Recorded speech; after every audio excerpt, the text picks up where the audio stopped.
ठाकुर जी। धन्यवाद अध्यक्ष महोदय।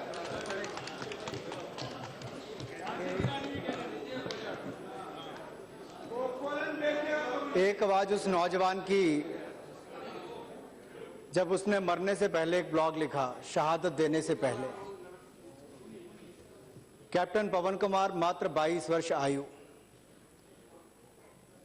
लेकिन जाने से पहले अंतिम लाइन जो लिखकर गए, अपने फेसबुक पर जो लिखा कि किसी को रिजर्वेशन चाहिए तो किसी को आजादी भाई, हमें कुछ नहीं चाहिए भाई बस अपनी रजाई। सीमा पर बैठा वो नौजवान देश की सेवा कर रहा था और दूसरी ओर लांस नायक हरमन थप्पा जो भारत मां के लिए अपना जिन्होंने जीवन न्यौछावर कर दिया, उनको पाया गया तो बर्फ की रजाई में पाया गया। जिनके लिए अपना जीवन दिया, जिन्होंने तिरंगे के लिए अपनी कुर्बानी दी, जो इनके लिए मात्र एक नारा है, एक झंडा है, वो अपने देश के लिए मर मिटने के लिए तैयार होता है तो देश का फौजी होता है। इकलौता बेटा था, 22 साल का।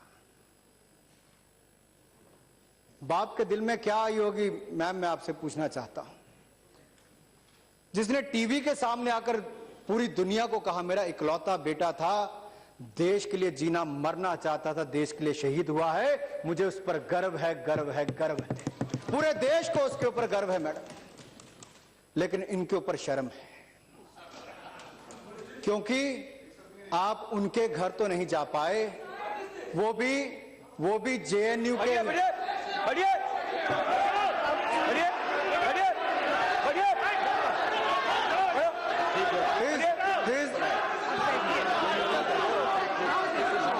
मैडम, वो भी जेएनयू की डिग्री उनको मिली थी मैडम, क्योंकि यहां पर जेएनयू का नाम लिया गया। अगर जेएनयू की बात यहां पर की जा रही है मैडम, तो सच्चाई देश के सामने आनी चाहिए।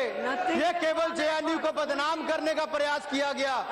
मैडम, जेएनयू में माओवादी विचारधारा को समर्थन करने वाले हो सकते हैं, अलगाववादी को समर्थन करने वाले होंगे वहां पर, लेकिन मैडम यही कांग्रेस के नेता मैडम कैप्टन पवन कुमार के घर तक नहीं पहुंच पाए, लेकिन देश को तोड़ने वालों के पास जेएनयू में यही चले गए थे।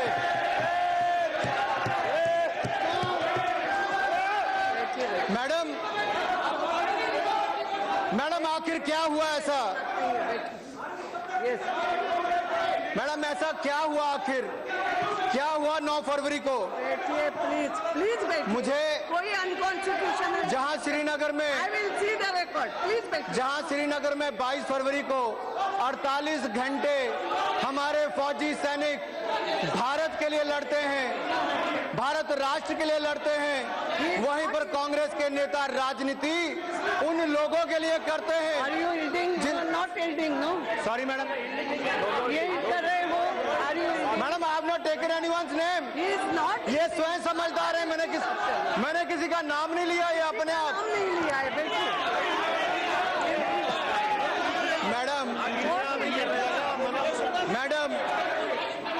मैडम अगर आप पोस्टर देखेंगे, ये उस दिन की कल्चरल इवनिंग के इश्तिहार है मैडम। आखिर जेएनयू में वो ये टेक कर रहे हैं, मैं क्या? मैडम जेएनयू में He is not eating. आपने भी ये टेक किया था मैडम जो इंटॉलरेंस की बात करते हैं, मैडम जो इंटॉलरेंस की बात करते हैं, जो थोड़ी देर पहले कहते थे इनकी आवाज बंद नहीं की जाती, अगर आपकी आवाज बंद नहीं तो मेरी आवाज भी बंद नहीं की जा सकती। हम आम आदमी रजवाड़ा परिवार से नहीं आए हैं, लेकिन हमारी आवाज भी बंद नहीं की जा सकती, हम भी सदस्य हैं इस सदन के। लेकिन मैडम अगर ये देखा जाए मैडम ये जो 9 तारीख के कल्चरल इवनिंग के नाम पर क्या क्या लिखा गया against the judicial killing of Afzal Guru and मकबूल भट्ट। लोकतंत्र के इस मंदिर में जहां मोदी जी चुनकर आते हैं तो वहां पर शीश झुकाकर उसका वंदन कर कर अंदर आते हैं। जिसकी सुरक्षा के लिए दिल्ली पुलिस के सुरक्षा गार्ड, हमारे यहाँ के माली और पार्लियामेंट के सुरक्षा गार्ड शहादत दे देते हैं, और जो उसको अंजाम देने वाला अफजल गुरु है, उनके नाम पर जो बड़ा बड़ा प्रोग्राम 9 तारीख को करते हैं, उनके साथ जाकर आपके नेता खड़े हो जाते हैं। हमें ये तय करना होगा, आपको ये तय करना होगा, आपको ये तय करना होगा, आप अफजल गुरु के साथ हैं, आप संसद पर हमला करने वालों के साथ हैं या संसद को बचाने वालों के साथ हैं। आपको ये तय करना होगा,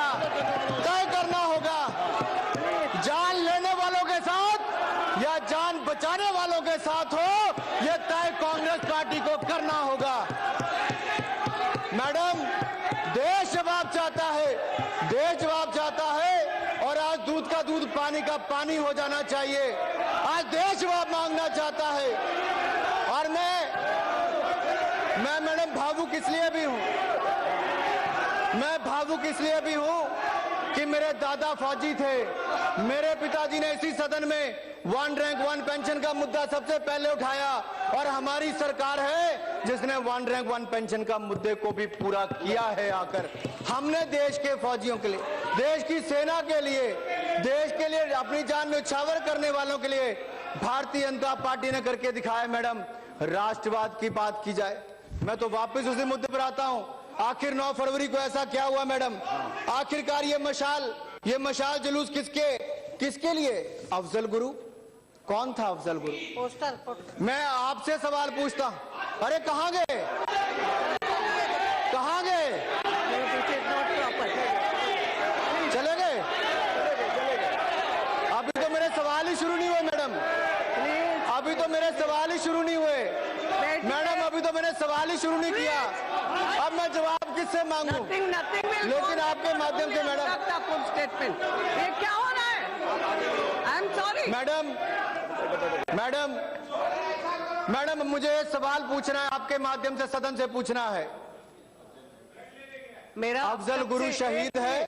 अनुराग जी एक मिनट, मेरा आप सब लोगों से निवेदन, ये सेंसिटिव इशू आप सबने मिलकर चुना है चर्चा के लिए, तो सबको एक एक की बात सुनना पड़ेगी।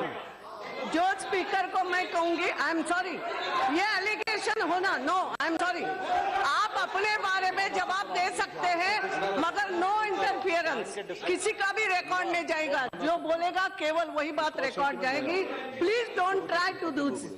आपने विषय चुना है, सबको मालूम था कि सेंसिटिव इशू है, ये होना है, अब थोड़ा सुनना पड़ेगा। आपकी जब बारी आएगी, you can give a reply. अगर कोई गलत बात बोली जाएगी तो मैं रिकॉर्ड से निकाल दूंगी। I will go through record if there is anything. No madam 9 तारीख के वो इश्तिहार बताते हैं और ये प्रश्न चिन्ह खड़ा होता है देश के सामने कि अफजल गुरु कौन था। और इसमें मैडम ये सवाल आज देश जानना चाहता है, और मैं कांग्रेस अध्यक्षा से पूछना चाहता हूं आपके माध्यम से, क्या अफजल गुरु आतंकवादी था या नहीं था? क्या जिसकी शहादत के नाम पर प्रोग्राम ऑर्गेनाइज किया गया, वहां पर राहुल गांधी उस डीएसयू के लोगों के साथ क्यों खड़े थे? देश सवाल पूछना चाहते हैं। इस लोकतंत्र पर हमला करने वाले के साथ आपका नौजवान नेता क्यों खड़ा था? इसका जवाब देश पूछना चाहता है, इसका जवाब आपको देना होगा। इस सवाल से आप भाग नहीं सकते। इस पर लिखा है, अफजल तुम्हारे अरमानों को हम मंजिल तक पहुंचाएंगे। कौन से अरमान थे अफजल के? कौन है अफजल गुरु? यह देश जानना चाहता है, जिसको फांसी देने के लिए 8 साल तक इंतजार करना पड़ा।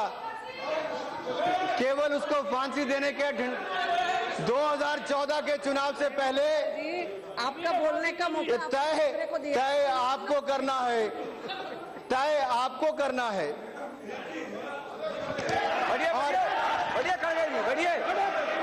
और मैडम ये जो प्रोग्राम ऑर्गेनाइज करने वाले थे, ये संस्था डेमोक्रेटिक स्टूडेंट यूनियन, अगर ये मैडम डेमोक्रेटिक स्टूडेंट यूनियन जो संस्था है, आखिर कौन सी संस्था है ये? मैडम मुझे इतना जरूर पता है मैडम, तथ्य देख लेंगे। मैडम आखिरकार डेमोक्रेटिक स्टूडेंट यूनियन संस्था क्या है डीएसयू? ये सवाल भी देश के सामने खड़ा होता है। आखिर जिनके साथ जाकर राहुल गांधी जी कंधे से कंधा लगाकर बगैर सोचे किक मार के वहां पर मोटरसाइकिल नहीं गाड़ी में पहुंचे थे, सॉरी, और जब वहां पर पहुंचे तो वहां पर जाकर किनके साथ बैठे? डीएसयू के। डीएसयू क्या है? अगर आप 2014-18 फरवरी का प्रश्न देखें जो एटी नाना पाटिल ने इसी लोकसभा में पूछा, और आरपीएन सिंह उस समय गृह राज्य मंत्री थे, इन्हीं के पार्टी के, राहुल जी के शायद अब इस सदन में नहीं है, लेकिन उसमें लिखा है, उसमें प्रश्न पूछा गया था कि ऐसी कौन कौन सी संस्थाएं हैं, मैं बहुत लंबा उसमें नहीं कर रहा, जो नक्सलवादियों को समर्थन करती हैं। उसके जवाब में उन्होंने कहा, on occasions during operations by security forces the CPI Maoist underground cadre shift to softer areas including urban areas looking for safer hideouts. On such occasions, the overground front organization provides safe hideouts to the armed cadres. They are also adept at dissemination of propaganda and disinformation to demonize the state and the security forces. The list of the active frontal organization of the CPI Maoist operating in the country is annexed. उसमें क्या है? हर जगह DSU से लेकर उन संस्थाओं के नाम है जिनके साथ जाकर राहुल गांधी जी जेएनयू में बैठे थे।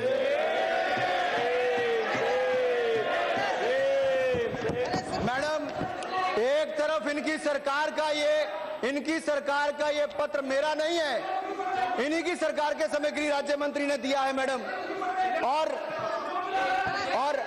हो सकता है राहुल जी, ज्योतिरादित्य जी जब आप 15 साल से सांसद हो, मैं केवल 14वीं, 15वीं और 16वीं लोकसभा के सदस्य के रूप में मैंने भी सदन को देखा है। सलीम भाई, आप उन 5 सालों में नहीं थे, आप चुनकर नहीं आए थे, आप नहीं थे 14वीं सदस्य। मुझे याद है उस समय क्या हुआ। While the recent program of Afzal Guru was organized by the activists of DSU, JNUSU, Jawaharlal Nehru University Students Union, President Kanhaiya Kumar, vice president ASI से हैं, और एक और वाइस प्रेसिडेंट है AISA से है। ये कौन संस्थाएं हैं? कम्युनिस्ट विचारधारा की, मार्क्सिस्ट से, बाकी सबसे जुड़ना। आखिर ये क्या करते हैं? जेएनयू की ग्रांट मैडम क्या पिछले 1.5 साल में कम हुई? मैं चाहूंगा स्मृति जी उस समय भी जवाब दें। हमने ना किसी का कोई पैसा कम किया है, ना कोई सुविधाएं कम की है, लेकिन देश के टैक्स पेयर का पैसा किसी को देश के खिलाफ भड़काने के लिए खर्च करना है तो क्या ये करना चाहिए ना करना चाहिए? मैं इस पर अपना नहीं कहूंगा, आपके माध्यम से मैं सदन के सामने सवाल छोड़ना चाहता हूं। टैक्स पेयर पूछता है कि पैसा मेरा काटते हो, सब्सिडी वहां पर देते हो, लेकिन तिरंगे झंडे को अपमानित करने वाले, देश के सैनिकों को अपमानित करने वालों को क्या हम वहां बिठाकर इकट्ठा करके रखोगे? मैडम ये नहीं चलेगा। और यही नहीं मैडम, अगर आप इसके बाद देखें मैडम, वहां पर नारे क्या लगे थे? नारे लगे, कश्मीर की आजादी तक जंग रहेगी, भारत की बर्बादी तक जंग रहेगी।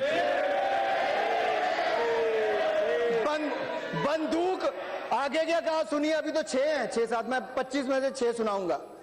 बंदूक के दम पर लेंगे आजादी, बंदूक के दम पर मैडम। और किसकी आजादी? Go India go back, Indian army मुर्दाबाद।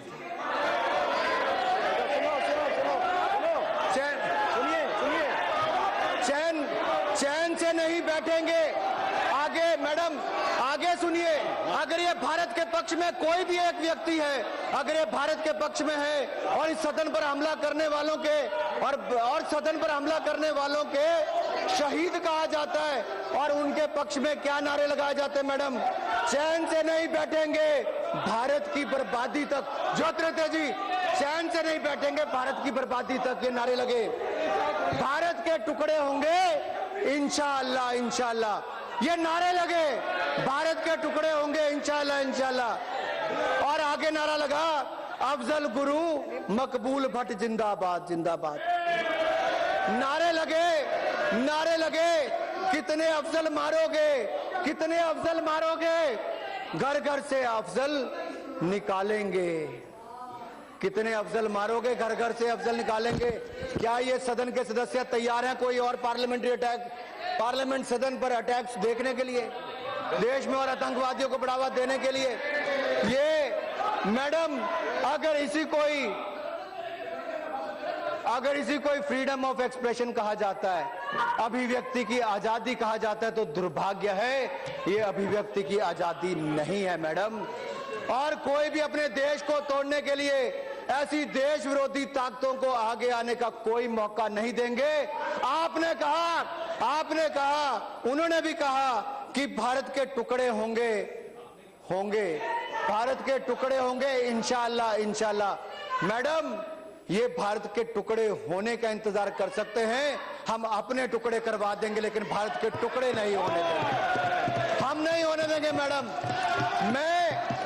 मैं इसलिए कहना चाहता हूं मैडम, ये मैंने केवल सदन में कहने की बात नहीं, अगर आप जुलाई 2010 की रिकॉर्डिंग इसी सदन की निकाले मैडम, इसी सदन की, जुलाई 2010 की, कश्मीर में पथराव चल रहा था, 2000 से ज्यादा सैनिक घायल हो गए, तब भी ये सत्ता में थे, आप लोग उस समय सत्ता में थे, 2000 सैनिक घायल हुए, आपकी सरकार ने कुछ नहीं किया।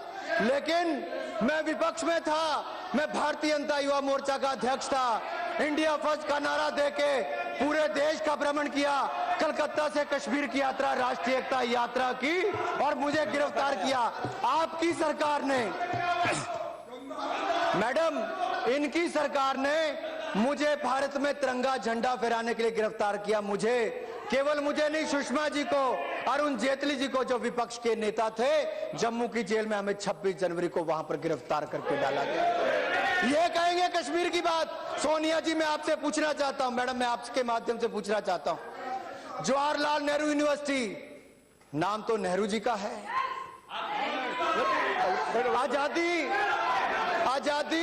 आजादी के लिए हजारों नौजवानों ने अपनी कुर्बानी दी मैडम।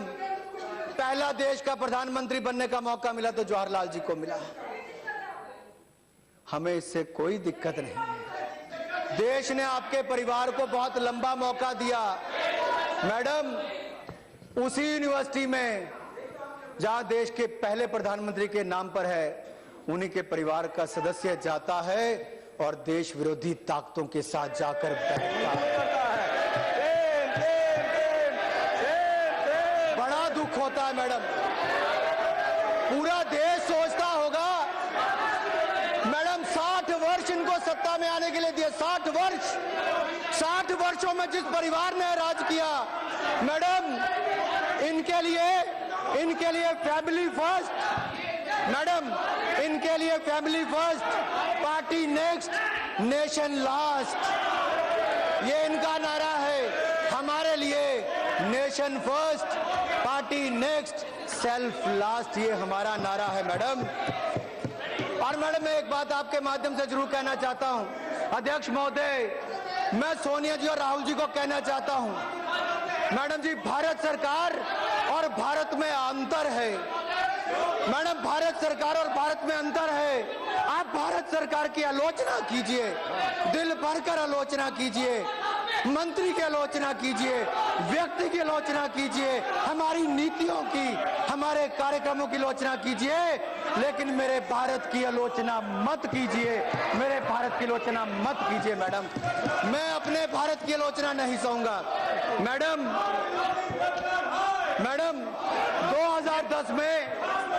2010 में दांतेवाड़ा में सीआरपीएफ के 76 जवान शहीद हुए। मेरी कॉन्स्टिट्यूएंसी के 2 नौजवान, उसकी पत्नी मैडम, पेट में बच्चा था, रो रही थी, इनको नहीं पता उसके ऊपर क्या बीती।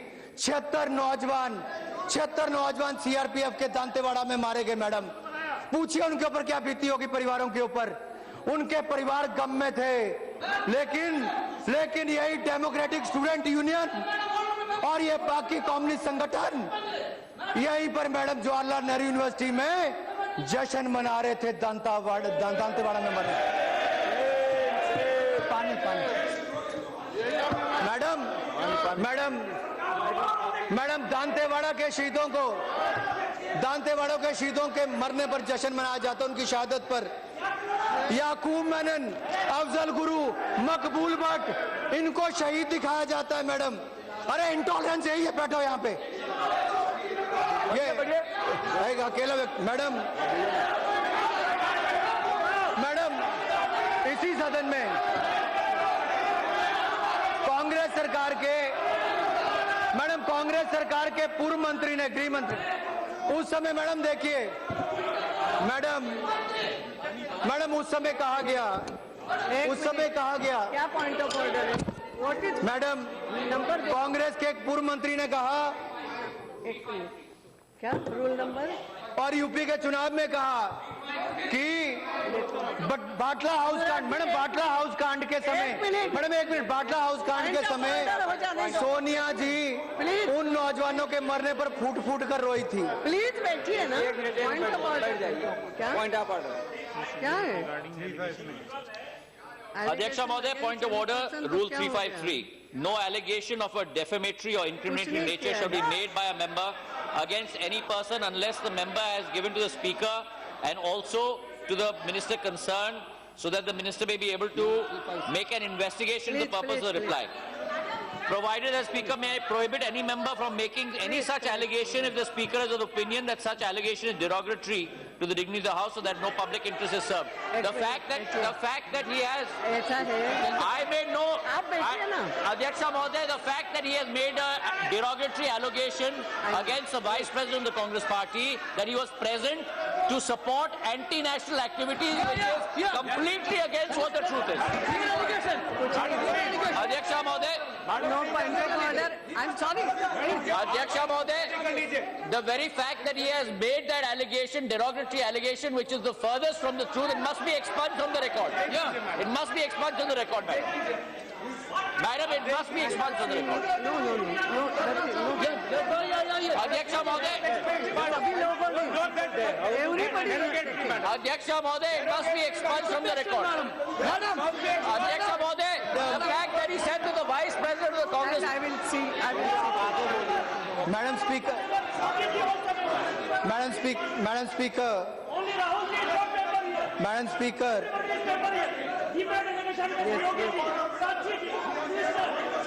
No, मैं बता रही हूँ ना। Please, Madam Speaker, प्लीज कोई एक मिनट आप सुनिए, बैठिए। ये जो पॉइंट रेज किया, yes, no, nothing is there. First thing is there is no point of order. एक मिनट, समझ रही हूँ ना? No point of order. एक बात ये है, मैंने पहले ही कहा सेंसिटिव इशू, आपने भी कई सारे लोगों के नाम लिए सदन में मौजूद। एक मिनट, now you will have to see, you will have to hear. कई सारे लोगों के नाम लिए गए, अनेक बार ये होता है, और ये उन्होंने सरकमस्टेंसेस की बात की कि जहां वो गए थे वो वहां सरकमस्टेंसेस ऐसे थे, इसलिए there is no point of order. thank you, Madam Speaker.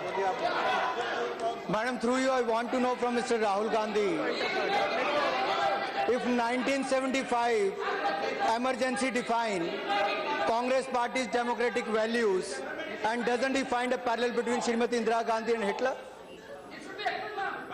और ये फ्रीडम ऑफ स्पीच की बात करते हैं। उस समय जो इमरजेंसी के समय देखा गया, मीडिया के मित्रों को जेल में बंद कर दिया गया, नेताओं को जेल में बंद कर दिया गया, आम आदमी को जीने के लिए किस तरह का माहौल खड़ा कर दिया। आज वही लोग इंटॉलरेंस की बात करते हैं, फ्रीडम ऑफ स्पीच की बात करते हैं, तो दुख होता है सोनिया जी, दुख होता है पत्रकारों पर। और मैडम, पत्रकार मित्रों को तो पता ही है, जो आज ब्लैकआउट भी करते हैं उनको शायद 1975 की बात याद नहीं, इमरजेंसी के समय को भूल गए। ये जो आज फ्रीडम ऑफ स्पीच की बात करते हैं, शायद आपने वो समय नहीं देखा। और अभिव्यक्ति की आजादी की बात करते हैं सोनिया जी।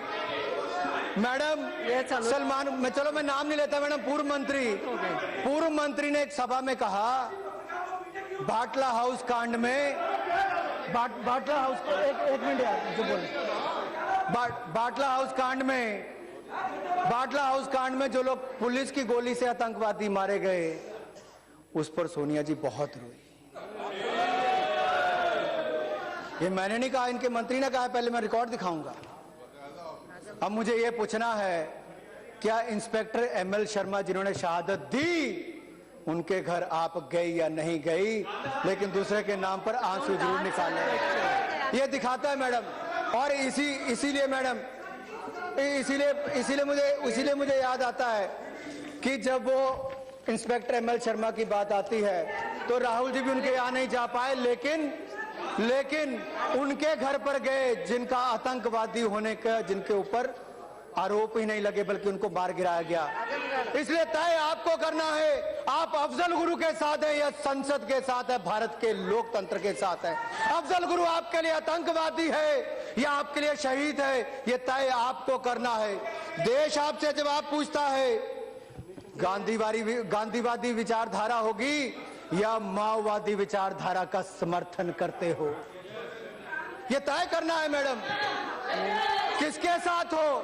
जो माओवादी सोच को, अलगाववादी सोच को जेएनयू में समर्थन करते हैं, जो भारत के खिलाफ रोज भड़काते हैं, जो भारत के पैसों को खर्च कर उसका खाकर भारत के झंडे को और फौजी के खिलाफ बोलते हैं, आप उन देशद्रोहियों के साथ हो या देशभक्तों के साथ हो। हम राष्ट्रवादी हैं, हम माओवादियों के साथ कभी नहीं है। और इसलिए मैं कहना चाहता हूं, और यही नहीं मैडम, हमारी आपकी कथनी और करनी में अंतर है। आप कहते कुछ है, करते कुछ है, हम उस तरफ नहीं जाते। मैडम जेएनयू के बाहर पुलिस खड़ी है, मुझे प्रश्न ये पूछना है, क्या जेएनयू के अंदर पुलिस नहीं जा सकती? मेरे मन ही मन में प्रश्न उठ रहा था, जा सकती नहीं जा सकती? शीला कौल जी के समय एक सवाल पूछा गया कांग्रेस की सरकार के समय, और प्रश्न के उत्तर में उन्होंने कहा कि हाँ, उस समय माहौल ऐसे थे कि वहां पे पुलिस भी अंदर जाना पड़ा और 370 से ज्यादा स्टूडेंट्स को गिरफ्तार करना पड़ा।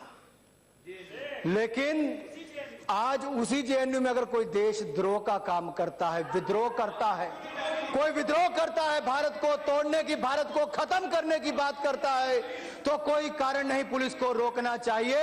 उन देशद्रोहियों, विद्रोह करने वालों के खिलाफ कड़ी से कड़ी कार्रवाई होनी चाहिए। मैडम अगर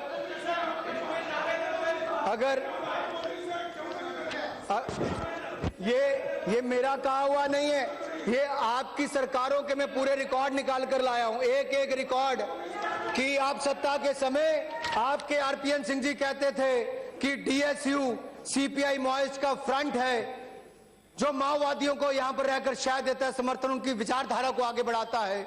उसी माओवादी विचारधारा को आगे बढ़ाने के लिए राहुल गांधी जी उनके साथ जाकर खड़े होते हैं, तो ये प्रश्न चिन्ह खड़ा करता है। और ये प्रश्न खड़ा करता है, क्यों खड़े हुए उनके साथ, डीएसयू के साथ, एआईएसएफ के साथ, एआईएसए के साथ, इन कम्युनिस्ट विचारधारा की पार्टियों के साथ। मैडम देश सवाल पूछ रहा है और बार बार बड़े वाले, मैडम देश बार बार सवाल पूछ रहा है कि आखिरकार, और मुझे तो मैडम आश्चर्य इस बात का हुआ, पता नहीं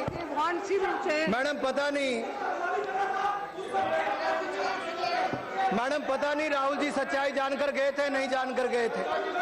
तो एलिगेशन मत लगाओ अनुराग जी, एलिगेशन मत लगाओ, you can ask question. Madam मेरा सिर्फ इतना आग्रह है, पहले दिक्कत इतनी है मैडम, पहले इस देश के खिलाफ आवाजें उठती थी उस यूनिवर्सिटी में जहां पर माओवाद, अलगाववाद को कुछ लोग, सब लोग नहीं, कुछ लोग उस विचार को बढ़ावा देते थे। हमें तय ये करना है, हमें माओवाद, अलगाववाद को बढ़ावा देने वाले लोगों के साथ खड़े होना चाहिए, नहीं होना चाहिए, या उनके खिलाफ जो बोलते हैं आप उनके खिलाफ आरोप लगाते हैं। अगर एबीवीपी ने अगर इस कार्यक्रम के बारे में वहां के वीसी को इन्फॉर्म किया तो इससे बड़ा देशभक्ति का काम और कोई नहीं किया कि वहां पर जाकर बताया है। क्योंकि मैडम, नेताजी सुभाष चंद्र बोस ने कहा है, अन्याय करने वाले से ज्यादा अन्याय सहने वाला भी। रविंद्रनाथ टैगोर। अच्छा हुआ आपने सुधार दिया। अच्छा हुआ आपने सुधार दिया। अच्छा हुआ आपने, विचार से आप सहमत हैं, विचार से सहमत हैं। अगर आप विचार से सहमत हैं तो एबीवीपी ने वही किया। वहां पर अगर कोई देश के खिलाफ काम कर रहा था तो उसको लेकर वीसी को इन्फॉर्म किया है। और यही नहीं madam. Yes Anurag ji complete. आपका समय आएगा बोलने का, क्योंकि राहुल जी सदन के बाहर कह रहे थे अंदर बोलने का मौका नहीं दिया जाएगा। बिल्कुल दिया जाएगा, बोले, हम सुनने के लिए तैयार हैं। अनुराग जी, आप स्पीकर की तरफ करके अपना भाषण कंप्लीट कीजिए प्लीज। यस मैडम, आज देश के सामने प्रश्न और हम सबके सामने प्रश्न ये है, क्योंकि जिस व्यक्ति के नाम पर वहां पर प्रोग्राम हो रहा था उसका नाम अफजल गुरु है। उस अफजल, सिंधिया जी कह रहे उसको अरेस्ट करो, उनको फांसी होगी, उनको कहां से अरेस्ट करें? सिंधिया जी कहते उसको अरेस्ट करो, उनको फांसी हो चुकी है, उनको फांसी हो चुकी है। आप मैडम कश्मीर की समस्या की बात वहां पर उठाई जाती है। कश्मीर की समस्या किसकी तो है? और इनके प्रवक्ता तो उसको अफजल गुरु जी कहते थे, कांग्रेस के प्रवक्ता। जो आतंकवादी है उसको शहीद का दर्जा दिया जाता है। जो कश्मीर की समस्या नेहरू जी की दी हुई है, 67 वर्षों तक देश उसको भुगत रहा है। मैडम, देश ये जवाब मांगना चाहता है। 67 वर्षों तक हमने कश्मीर की समस्या को, आपने जो समस्या बनाकर रखी है, देश उसको, कश्मीर भारत का अभिन्न अंग है, हम अभिन्न अंग मानते हैं। आप मानते हो कि नहीं मानते? मैं आपसे सवाल पूछना चाहता हूं, क्या is Kashmir integral part of India और नॉट? वो तो पार्लियामेंट, मैडम, सदन ने पास किया है, लेकिन जेएनयू के स्टूडेंट यूनियन कहती है कि नहीं है। उसके साथ जाकर आप खड़े होते हैं, कन्हैया के पक्ष में आप बोलते हैं, तो आप क्या उसी विचार को फिर बढ़ावा देते हैं जो नेहरू जी उस समय क्या कहते स्पेशल स्टेटस के लिए? आज स्थिति क्या है मैडम? जो लोग कहते हैं कि इसके टुकड़े टुकड़े कर देंगे देश के, राहुल जी कौन से टुकड़े पर राज करना चाहोगे बता दीजिए। किस टुकड़े का इंतजार कर रहे हो? इतना दर्द है आपको कि हम सत्ता में आ गए। अरे हम सत्ता में सेवा करने के लिए आए हैं, आप देश के टुकड़े करने पर आ गए। इस बात का दुख है हमें, इस बात का दुख है। उन ताकतों का समर्थन करते हो। मैडम, मैं अपनी बात को समाप्त कर रहा हूं। मैं केवल यही कहना चाहूंगा, अगर देश के 16 टुकड़े प्लीज अनुराग जी। मैडम, मैं खत्म करने वाला madam. Nothing is going on. Please madam, अगर देश के 16 टुकड़े नहीं होने देना गलत है तो हाँ, हम गलत हैं।